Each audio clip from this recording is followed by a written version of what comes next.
Bonjour à tous et bienvenue sur la chaîne si c'est la première fois que vous la découvrez.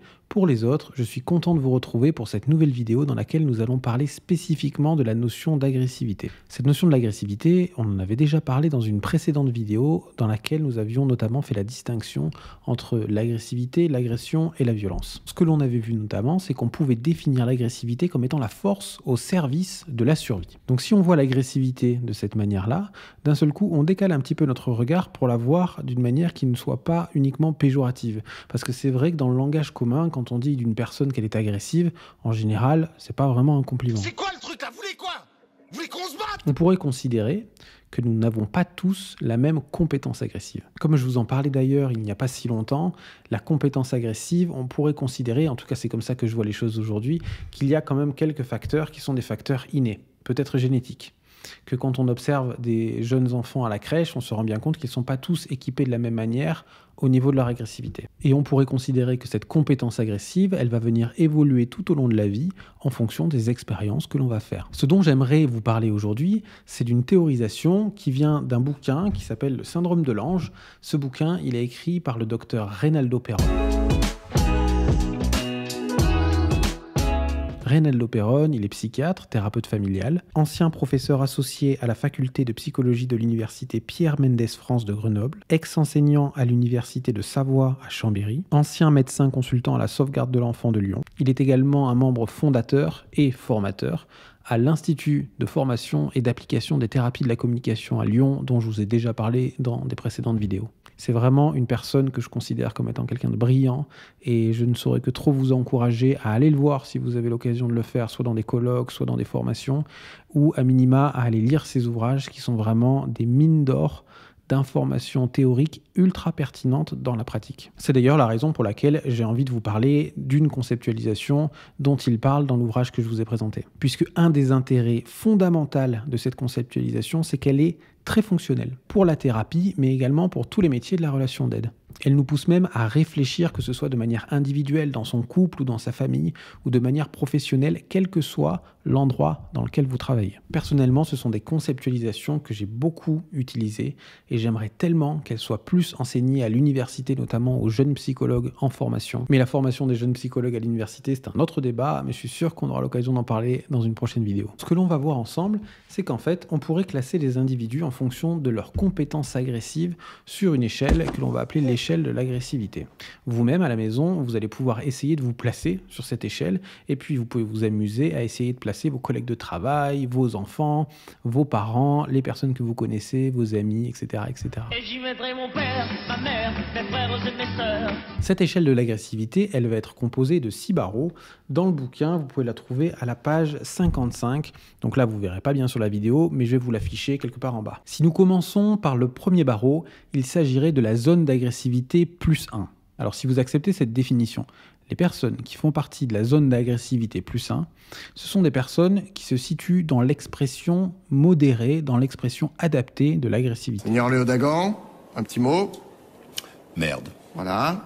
Ce sont en fait des personnes qui sont suffisamment équipées au niveau de l'agressivité pour pouvoir faire entendre leur position, faire entendre leurs opinions, leurs points de vue, qui vont facilement avoir tendance à vouloir aller convaincre les autres, à vouloir faire entendre leurs idées. Ce sont des personnes qui acceptent la confrontation, qui acceptent les débats sans aucun problème. Ils peuvent accepter les conflits sans crainte et ils vont avoir une expression de leur agressivité qui va être quand même contrôlée dans ces moments-là, qui va être modérée. Ce sont des personnes qui vont pouvoir offrir leur protection aux personnes qui en auraient besoin et qui vont pouvoir ainsi délimiter les limites de leur territoire ou du territoire du groupe. Et si ces personnes sont attaquées ou si jamais il y a un empiètement sur leur territoire ou sur le territoire de leur groupe, elles vont pouvoir se défendre, voire même attaquer l'autre, mais sans volonté de le détruire. C'est très important cette notion-là. Dans le cadre d'une dynamique de groupe, par exemple dans une institution, dans une entreprise, ce sont des personnes qui vont être capables d'apporter un débat contradictoire, qui vont être capables de faire avancer des idées, de faire avancer un débat pour aller vers des résolutions de problèmes. En règle générale, ce sont plutôt des personnes proactives.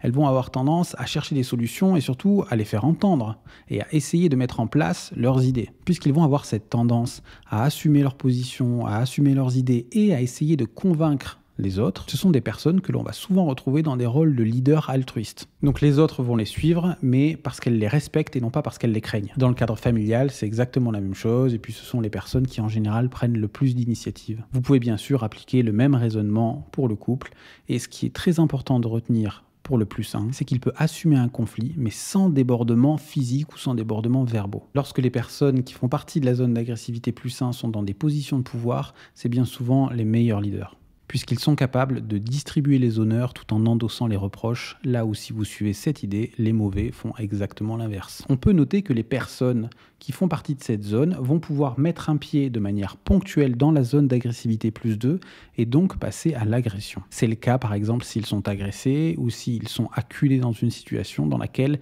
le recours à la force, le recours à l'agression, qu'elle soit physique ou verbale d'ailleurs, est indispensable. Et quand c'est le cas, dans une grande majorité des cas, après coup, ils regrettent toujours leur passage à l'acte. Maintenant, en ce qui concerne la zone d'agressivité plus 2, ce sont des personnes qui ont une tendance à s'exprimer de manière excessive, voire même parfois brutale. Ce sont des personnes, si on les compare à celles qui font partie de la zone d'agressivité plus 1, qui ont plus facilement tendance, dans le cadre d'une relation, dans le cadre d'un conflit, pour faire entendre leurs idées, à passer à l'agression. Le plus souvent verbal, mais ça peut aussi être une agression physique. On note encore une fois, de la même manière que pour les individus plus 1, que ces agressions, elles n'ont, en grande majorité des cas, pas la vocation de détruire l'autre. Donc ce sont des personnes qui ont une capacité agressive très développée et qui parfois peuvent ne pas se rendre compte à quel point ils peuvent faire des dégâts chez l'autre dans les agressions qu'ils vont pouvoir porter à leur encontre. En fait, on pourrait imaginer que ce sont des personnes pour lesquelles les mécanismes d'inhibition de l'agressivité, donc les mécanismes qui sont censés venir freiner l'agressivité, sont un petit peu moins développés que chez les plus 1. Alors il faut bien voir que ces passages à l'acte agressif, ces petites agressions, peuvent prendre de nombreuses formes. Bien évidemment, si une personne agresse une autre, si elle est très véhémente au niveau verbal, ou si carrément elle va lui mettre un coup de poing, on imagine bien dans ce cas-là une agression. Mais ces agressions, elles peuvent prendre des formes bien plus subtiles, notamment quand on est dans un cadre social ou par exemple dans un cadre professionnel dans lequel l'expression de l'agressivité, elle peut être très mal vue. Dans ce cadre-là, l'agressivité, elle peut se manifester uniquement par des regards, par du mépris. Le manque de respect, par exemple, envers quelqu'un ou envers le travail d'un de ses collègues, ça, c'est une forme d'agression. Parce que si vous suivez cette idée, le respect est quelque chose qui devrait être un dû entre chaque personne sur cette planète. Dans le cadre de la vie de couple, les individus plus 2 ont plus facilement tendance, sans même s'en rendre compte, à aller faire des petites intrusions dans le territoire de l'autre. Donc les agressions, elles n'ont pas la volonté de tuer, elles n'ont pas la volonté de faire du mal à l'autre, mais elles ont plutôt la vocation d'essayer de le contrôler, d'essayer de faire en sorte qu'il l'accepte, d'essayer de faire en sorte qu'il se soumette à la volonté de celui qui est en position plus 2. Lorsque les personnes qui font partie de la zone plus 2 sont en situation de pouvoir, bien souvent, ce sont des personnes qui vont être craintes. Là où les personnes plus 1 vont être respectées puisqu'elles sont considérées. Donc les personnes qui font partie de cette zone-là, elles vont avoir un potentiel agressif qui va avoir plus facilement tendance à s'exprimer par des formes d'agression envers les autres. Mais il faut bien voir que des personnes qui sont dans cette zone-là, elles peuvent développer des capacités d'inhibition de l'agressivité, elles peuvent développer des compétences pour arriver à restreindre un petit peu cette agressivité, pour leur permettre de redescendre un petit peu et d'être plus proche de la zone plus 1 qui est un petit peu plus fonctionnelle au niveau relationnel. Alors maintenant, on va parler de la zone d'agressivité plus 3.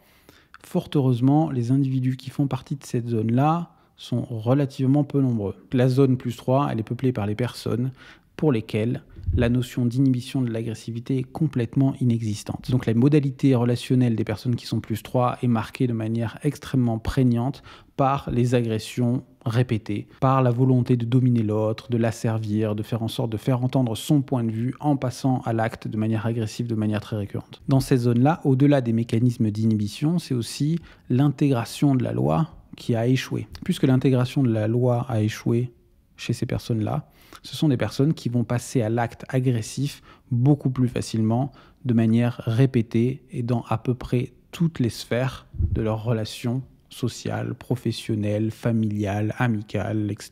Ce sont des personnes qui vont avoir tendance à s'imposer aux autres et l'autre va être perçu comme étant un obstacle à la réalisation de ses propres désirs. C'est évidemment dans cette zone-là qu'on va commencer à parler de violence. Heureusement, les personnes qui font partie de cette zone ne sont pas les plus nombreuses, mais ce sont vraiment les plus nuisibles. Ce sont des personnes dont on va entendre parler dans les colonnes de journaux, dans les faits divers. Ce sont aussi des personnes qui peuplent les prisons. Elles ont tendance à agir en toute impunité quand elles ne sont pas sous l'œil de la loi, sous l'œil des représentants des services de l'ordre. Parfois, on voit des personnes qui agissent de cette manière-là, mais au nom d'une instance supérieure, c'est-à-dire pas forcément en leur nom propre. Elles peuvent agir en s'estimant être un représentant politique ou un représentant religieux. C'est une activité démoniaque, il faut brûler cette personne. On va brûler au bûcher. Dans le cadre de la famille, ce sont des personnes qui vont imposer leur autorité comme des tyrans. Ils peuvent utiliser la violence pour soumettre l'autre, et bien souvent, lorsqu'on va leur reprocher ou lorsqu'on va leur dire, ils vont justifier leurs actes en remettant la faute sur l'autre, en expliquant que c'est l'autre qui a fait quelque chose, qui les a obligés à les remettre dans le droit chemin, qui les a obligés à les corriger. Donc ils ne se remettent pas en question. C'est-à-dire que l'acte violent n'est pas répréhensible pour eux. Ils étaient dans leur bon droit d'imposer cette correction à l'autre, qui a failli à son devoir ou qui n'a pas fait ce qu'on attendait de lui. Les individus du groupe plus 3 sont ceux qu'on retrouve le plus souvent impliqués dans des phénomènes de violence conjugale notamment. Alors malgré cette description, les personnes plus 3 ne sont pas forcément celles qui se retrouvent dans des situations de pouvoir, parce que bien souvent, elles en sont écartées à un moment donné, parce que les passages à l'acte successif ou la manifestation de la violence de manière tellement exacerbée va faire en sorte que l'on va assez peu leur confier des responsabilités ou que assez rapidement on va se rendre compte qu'il y a un problème. Mais il faut bien voir que tout ça c'est aussi une notion sociétale. Si les personnes plus 3 sont aujourd'hui bien souvent écartées des positions de pouvoir, c'était pas toujours le cas. Et dans l'histoire de l'humanité, les personnes qui avaient cette compétence agressive en plus 3 pouvaient être celles qui étaient les héros, qui étaient glorifiées, les personnes dont on estimait la force et le courage. Si on va de l'autre côté, qu'on commence à regarder les personnes qui font partie de la zone d'agressivité -1, on pourrait appeler cette zone la zone d'accommodation volontaire. La zone -1, en fait, elle concerne des individus qui n'ont pas forcément de facilité à instrumentaliser leur agressivité. Ce sont des gens qui, bien souvent, ont tendance à éviter les conflits, qui n'aiment pas trop la confrontation, et dans un échange, elles vont plutôt avoir une position en retrait, mais elles sont capables de se défendre si jamais elles sont attaquées. Ça, c'est très important. Ce sont des personnes qui vont être très appréciées et indispensables dans chaque groupe de travail, puisqu'elles vont avoir cette position un peu en retrait, elles ne vont pas essayer à tout prix de faire entendre leur opinion, mais elles vont contribuer à la réflexion commune, elles vont essayer de faire en sorte que la réflexion avance de par cette position qu'on pourrait appeler de leader passif. C'est-à-dire qu'elles peuvent intervenir de manière très pertinente lorsqu'elles sont sollicitées ou lorsque c'est nécessaire pour relancer un débat par exemple ou pour faire avancer un sujet, mais elles ne vont pas être celles qui sont en général au premier plan de la proposition ou de la prise d'initiative.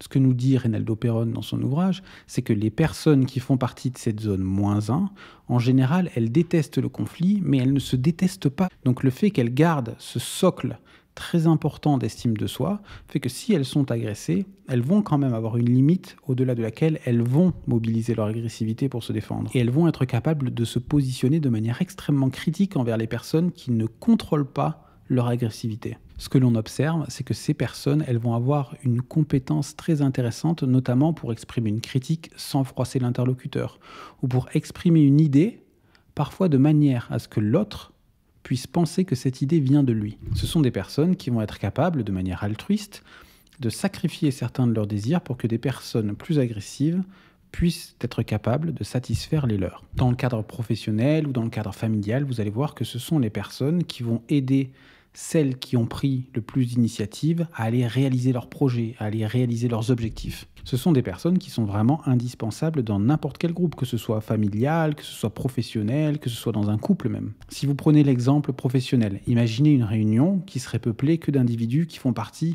du haut de l'échelle de l'agressivité, donc +1, +2 ou +3. Ce serait une cacophonie monumentale, chacun voudrait faire entendre ses idées, et ce serait vraiment très très difficile d'arriver à tirer des objectifs productifs de ces échanges-là. Par contre, si vous mettez des personnes -1 dans ce groupe de travail ou dans cette réunion, vous allez voir que les choses vont beaucoup mieux se passer parce qu'elles vont être capables d'utiliser tout leur talent de médiation pour aller soutenir des projets, pour aller aider ou porter leur contribution aux projets de personnes qui vont avoir eu plus d'initiatives. Elles peuvent également avoir tendance à essayer de reformuler les choses pour que tout le monde se comprenne bien. Donc vous voyez que ces personnes-là, à ce moment-là, elles n'expriment pas leur propre opinion, mais elles font en sorte que tout se passe bien pour que le groupe puisse avancer. Si on descend maintenant un petit peu plus dans l'échelle de l'agressivité, on va avoir la zone que Reynaldo Perón appelle la zone d'accommodation forcée. Dans cette zone-là, on commence à voir les individus qui ont vraiment un défaut d'expression de l'agressivité. D'accord. C'est-à-dire que ça va être des personnes qui vont avoir beaucoup de mal à faire respecter leur territoire, qui vont même avoir beaucoup de mal à se défendre d'une agression, voire même une incapacité à se défendre d'une agression physique ou verbale. En fait, dans cette zone, l'incertitude vis-à-vis de leur existence est assez flagrante puisque ce sont des personnes qui vont être beaucoup plus facilement dépendantes des désirs, des envies, des initiatives prises par les autres. Le grand risque qui va exister surtout dans cette zone d'agressivité, c'est que puisque les personnes vont avoir plus de mal à se défendre des agressions, lorsqu'elles vont en être victimes, parce que évidemment, forcément, dans n'importe quel groupe social, elles vont être confrontées à des personnes qui font partie de la zone plus 1, de la zone plus 2, voire même parfois, et dans ce cadre-là, ça va être dramatique, de la zone plus 3. Et lors de ces confrontations, elles vont forcément en ressortir avec une frustration ou avec un vécu de victimisation. Alors ce vécu, il faut bien imaginer qu'il va venir abîmer encore un peu plus l'estime de soi, et que plus cette estime de soi, elle est abîmée, moins ils vont arriver à mobiliser leur agressivité et donc à se défendre des futures agressions. Donc ça devient un cercle vicieux puisque à chaque petite agression, ils ne sont pas capables de se défendre.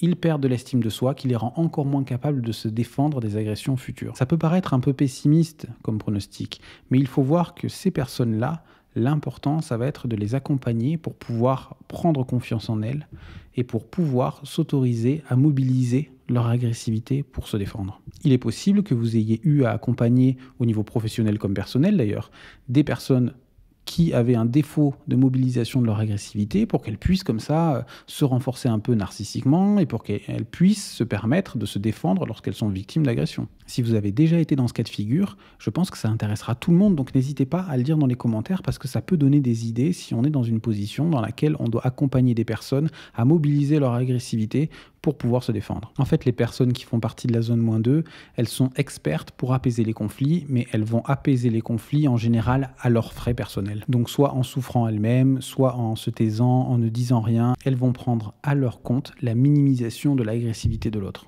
Elles vont développer tout un tas de compétences alternatives comme la tendresse, l'attachement, etc. C'est d'ailleurs ce qui va leur permettre d'occuper une place qui est appréciée dans leur entourage, qu'il soit familial ou professionnel. Ils vont bien souvent apparaître comme étant des personnes désintéressées et qui vont mettre leurs compétences au service de la réalisation des désirs de quelqu'un d'autre. Bien souvent, elles vont mettre leurs compétences au service de la réalisation des désirs de la personne qui va se placer en protecteur vis-à-vis d'elle. Parce que bien souvent, il faut voir que ces personnes-là, elles vont être à la recherche active d'un protecteur dans leur vie. Et lorsque ces personnes trouvent un protecteur qui est suffisamment bienveillant, elles peuvent développer une relation très fonctionnelle avec celui-ci. Mais il faut bien avoir en tête qu'un des principaux risques de la relation qui va s'installer, c'est que ce soit une relation complémentaire, rigide, dans le sens où c'est toujours la même personne qui occupe la position haute et toujours la même personne qui occupe la position basse, et que parfois, dans certains cas de figure, ça peut prendre la forme d'une relation d'emprise et la personne qui occupe la position haute peut exercer son autorité sur celle qui est en position basse de telle manière que les désirs et les besoins de la personne qui est en position basse peuvent être complètement niés. Si cette notion de relation complémentaire avec des positions hautes ou des positions basses vous est inconnue, je vous conseille d'aller voir une précédente vidéo que j'avais faite, je vais vous mettre le lien par là, pour que vous puissiez aller explorer ces sujets-là. Et quand on descend au plus bas de l'échelle de l'agressivité, on va venir dans la zone que l'on appelle la zone de soumission. Alors là, on va être dans un cas de figure beaucoup plus problématique, puisque les personnes qui se situent dans la zone d'agressivité -3 ont une absence quasi totale de capacité à se défendre, de capacité à mobiliser leur agressivité. Il faut bien voir qu'il ne s'agit pas là d'une soumission qui serait stratégique dans l'attente d'une opportunité de révolte. La soumission dans ce cas de figure-là, elle est une position existentielle quasiment permanente. En fait, les personnes qui occupent la zone -3 sont celles pour lesquelles il n'y a aucune représentation de l'agressivité dans leur psychisme. Il y a une certaine forme de passivité, de résignation, d'acceptation de la souffrance. Et ce qui est parfois très impressionnant quand on regarde d'un œil extérieur, c'est qu'on a l'impression que ces personnes n'ont même pas de réflexe de survie. L'autre jour, ma tata, elle m'emmène à la mer pour me noyer. Alors maintenant que vous avez une description de chacun des 6 barreaux de cette échelle de l'agressivité, vous pouvez vous-même essayer de vous placer sur cette échelle et de placer vos proches. Je vous propose de le faire de manière assez ludique, faites-le comme un jeu, mais voyez bien que derrière cette conceptualisation, tout l'intérêt, ça va être de proposer un modèle qui vient déculpabiliser les gens ou qui vient éclairer certaines situations sous un angle nouveau. Pour illustrer tout ça, je vais essayer de vous donner des exemples très concrets de la vie de tous les jours. Si vous avez par exemple 2 personnes d'un même couple qui sont toutes les 2 dans la zone d'agressivité +1, les 2 personnes seraient dans une relation symétrique dans laquelle il peut y avoir un emballement et chacun essaye de faire entendre ses idées, de faire entendre ses opinions et il va essayer de les faire entendre en mobilisant ses capacités agressives. Donc ça peut parfois monter en escalade symétrique jusqu'à des situations qui peuvent être parfois insoutenables. En dehors du cadre du couple, l'association de 2 personnes +1 peut en général donner de très beaux exemples d'entreprises qui fonctionnent très bien. Comme l'agressivité des personnes +1, elle peut être dirigée au service de la réalisation d'une tâche ou au service de la poursuite d'un objectif, la relation entre 2 personnes +1, elle peut être très fonctionnelle et s'il y a un conflit et même s'il y a des disputes, en général, ils vont toujours arriver à en sortir quelque chose de constructif. En revanche, si vous avez 2 personnes qui sont dans la zone d'agressivité +2, à ce moment-là, vous allez observer vraiment des escalades symétriques dans les disputes qui peuvent prendre des proportions très très importantes. Après, si on prend l'exemple de personnes qui échangent dans la zone d'agressivité +3, alors là, c'est vraiment la loi du plus fort, c'est celui qui va écraser l'autre pour le dominer. Dans son ouvrage, Reynaldo Perón, il nous dit qu'une des relations les plus fonctionnelles qui puisse exister, ce serait la relation entre le +1 et le -1. Parce que le +1, de par sa force d'initiative et de par son expression adaptée de l'agressivité, va être force de proposition. Et le -1, de par toutes ses qualités de médiateur et ses capacités à mettre ses compétences au service de la réalisation de l'objectif d'un autre, ils vont être capables de former une formidable équipe. Mais tout ça, ça ne veut pas dire qu'il ne peut pas y avoir des associations qui sont fonctionnelles à d'autres niveaux de l'échelle de l'agressivité. Peut-être d'ailleurs que vous avez des exemples, dites-le dans les commentaires, ça m'intéressera beaucoup. Une des configurations les plus morbides serait l'association d'un +3 avec un -3. Si on observe ça par exemple au niveau d'un couple, c'est l'exemple typique de couple dans lesquels il y a de la violence conjugale et associé bien souvent à une relation d'emprise. Cette conceptualisation, elle peut avoir tout son intérêt quand on la propose à des personnes, notamment, je vais vous donner un exemple, si vous avez un couple dans lequel il y a une des 2 personnes qui semble reprocher de manière récurrente à l'autre son manque de prise d'initiative, que ce soit des prises d'initiative qui concernent la vie de famille, qui concernent les enfants ou qui concernent également la vie sexuelle. Ça peut être très intéressant pour la personne qui émet les critiques de se rendre compte que peut-être que son conjoint ou sa conjointe présente un défaut d'expression de l'agressivité et que par conséquent ce n'est pas une volonté de l'autre de ne pas répondre à ses besoins. Ça permet de porter tout d'un coup un regard très différent sur les phénomènes relationnels, sur les phénomènes interactionnels dans un couple, dans une famille, dans une institution, dans une entreprise et j'en passe. Et si ça peut permettre à certaines personnes d'arrêter d'attendre de l'autre quelque chose qu'il n'est pas capable de lui fournir de par sa capacité à mobiliser son agressivité, alors c'est déjà un gain énorme dans le jugement qu'on va porter vis-à-vis des comportements de l'autre. Et j'ai tendance à penser que moins on juge les autres, ou en tout cas plus on les comprend, plus on va être capable de développer des relations saines avec eux. J'espère en tout cas que cette conceptualisation, elle vous paraîtra intéressante et que vous verrez les applications potentielles pour vous. Et je vous remercie encore chaleureusement pour votre soutien et pour votre attention. Pensez à vous abonner et activer les notifications si vous voulez me soutenir. En attendant avec impatience de vous retrouver pour une prochaine vidéo, prenez bien soin de vous et je vous dis à très bientôt.